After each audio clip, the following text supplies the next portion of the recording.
Ya, terima kasih Anda masih bersama kami dalam program Newsroom dan pemirsa untuk membahas tema kita pada hari ini, yaitu mengenai nasib RUU Penghapusan Kekerasan Seksual atau RUU PKS. Di studio telah bersama kami Ibu Magdalena Sitorus selaku Komisioner Komnas Perempuan. Selamat siang Ibu. Selamat siang. Sehat Ibu ya? Sehat. Terima kasih sudah hadir di JAK TV. Baik Bu Magdalena, ini hingga saat ini DPR juga tidak kunjung ataupun belum juga mengesahkan RUU PKS ini Bu. Tanggapannya dari Komnas Perempuan seperti apa? Ini kan sudah menjadi hak inisiatif DPR, mestinya juga DPR juga melihat suara masyarakat. Ya. Kalau kita lihat sekarang dari kalangan masyarakat juga untuk mendorong parlemen atau dalam hal ini legislatif untuk segera mengesahkan, karena juga melihat pada kenyataannya angka kekerasan seksual itu semakin meningkat. Betul. Sehingga memang dibutuhkan gitu satu payung hukum yang bisa untuk misalnya yang bisa mengatasi ini. Kemudian juga isi undang-undang itu juga sebetulnya keberpihakan kepada korban gitu ya. Ini sangat dibutuhkan karena itu juga berangkat dari secara faktual bahwa banyaknya kasus-kasus kekerasan seksual tidak bisa ditangani secara komprehensif. Itu banyak sekali kasus-kasus kekerasan seksual ya begitu saja gitu. Ya, korban juga tidak tertangani dengan baik. Kemudian juga kita harus melihat pelaku dalam kaitan seringkali kita dikatakan berpihak pada pelaku, sama sekali tidak, tetapi bagaimana mengatasi itu. Karena ada upaya juga rehabilitasi supaya tidak terulang lagi. Tentunya itu dibutuhkan pengawasan. Selain itu juga yang ada secara faktual itu belum ada hukum acara yang terlihat keberpihakannya kepada korban yang mengatur. Kalau kita lihat di Lex Generalis misalnya KUHP, dia kan pada kasus-kasus pidana yang secara umum. Tapi ini kasus pidana yang detail khusus tentang kekerasan seksual. Itu memang sudah sangat dibutuhkan. Boleh dikatakan ini sudah emergency kalau melihat angka-angka kekerasan itu semakin meningkat dan juga bentuk-bentuk kekerasan seksualnya juga semakin variatif. Baik. Dan untuk angka kekerasan seksual ini, Ibu selalu mengatakan bahwa ini mengalami peningkatan tiap tahunnya. Meningkatnya cukup signifikan atau seperti apa? Oh iya, gitu. Saya tidak membawa catatan ini ya. Komnas Perempuan sebetulnya setiap tahun itu mengeluarkan catatan tahunan. Itu juga sebagai pertanggungjawaban publik dan terlihat angka gitu yang dari tahun ke tahun itu meningkat. Nah ini kan bisa juga diakses gitu karena ini juga pertanggungjawaban publik. Masyarakat bisa mengakses ke website kami sejauh mana peningkatan itu.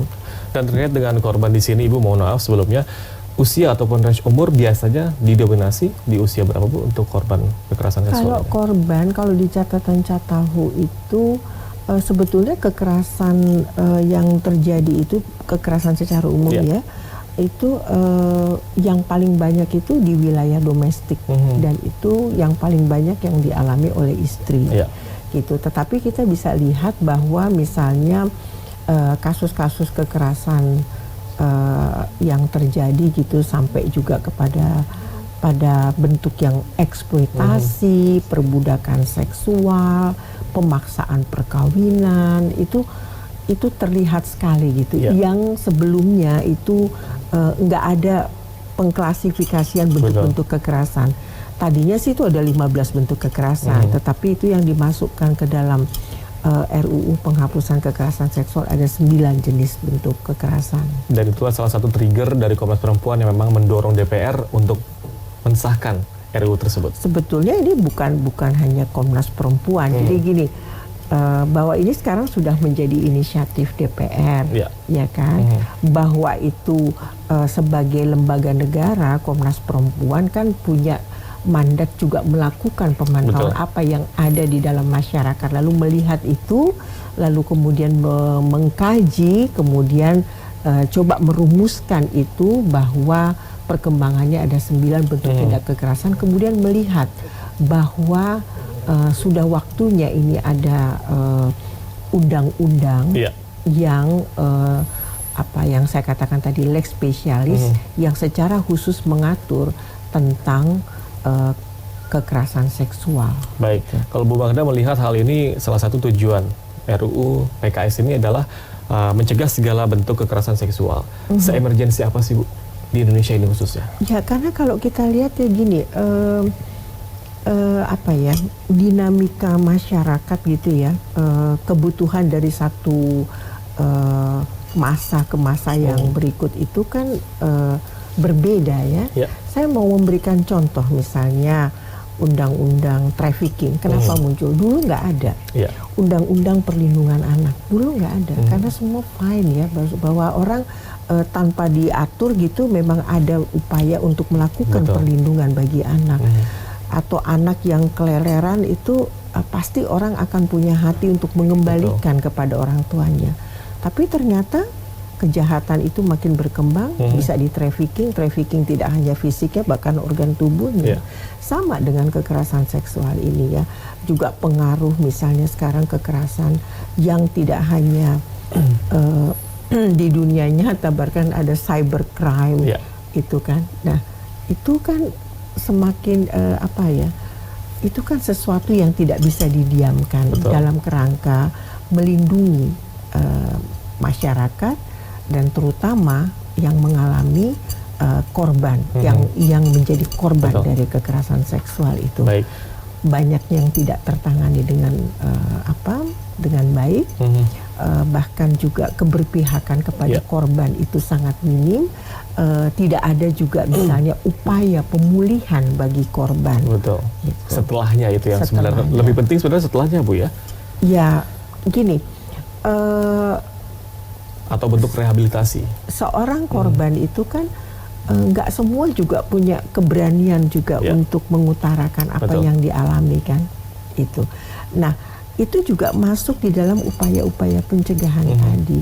Nah selain itu kita lihat juga apakah misalnya salah satunya ya misalnya sex education itu penting, gender perspektif untuk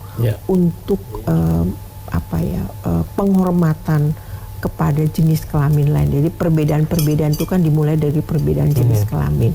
Nah kita kan secara budaya kita lebih kuat kita pada budaya patriarki sehingga ada relasi yang timpang gitu ya. Makanya di dalam kasus-kasus kekerasan seksual seringkali saya pernah di dalam satu pertemuan, jadi ada yang mengatakan begini, sebetulnya saya nggak punya keinginan melakukan perkosaan, tetapi kesempatan itu ada.